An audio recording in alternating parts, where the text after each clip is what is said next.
बातमी आहे रामदास कदम यांनी केलेल्या वक्तव्यासंदर्भात राज ठाकरेंनी शिवसेनेमध्ये परत यावे असं वक्तव्य रामदास कदम यांनी केलेलं आहे। रामदास कदम यांनी जय महाराष्ट्र न्यूज चॅनलवर हे वक्तव्य केलेलं आहे। रामदास कदम यांची विशेष मुलाखत घेण्यात आली होती आणि या विशेष मुलाखतीमध्ये त्यांनी हे वक्तव्य केलंय।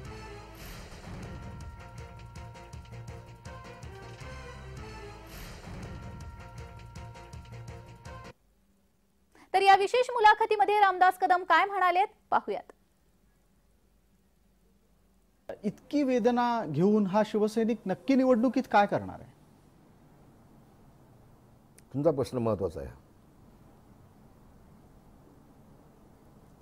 आता कसं झालं आमचं सणही होत नाही आणि सांगता येत नाही, कारण हा बाळासाहेबांचा मुलगा नालायक निघाला नसता ते वेळ नसते आली। तुम्हाला मी प्रामाणिकपणे सांगू एक गोष्ट, एक आमच्याकडनं मोठी चूक झाली नेत्यांकडनं त्यावेळेच्या, की त्यांनी राज ठाकरेच्या हातातून पक्ष काढून उद्धव ठाकरेला अध्यक्ष केला। राज ठाकरेंनी शिवसेनेत परत यावं का? माझं म्हणणं होय होय होय यावं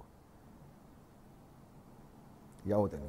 माझंच म्हणणं नाही, महाराष्ट्रातल्या प्रत्येक शिवसैनिकाच्या मनामध्ये असेल की पुन्हा राज ठाकरेंनी यावं, एकनाथ शिंदेसोबत बसावं, दोघांनी मिळून महाराष्ट्र चालवावा, पुढे न्यावा, शिवसेना पुढे न्यावी, बाळासाहेबांचे विचार पुढे न्यावेत। आणि विशेषतः मराठी माणसासाठी आज मुंबईमध्ये मधून प्रसादजी 50% मराठी माणूस होता, 10% आले।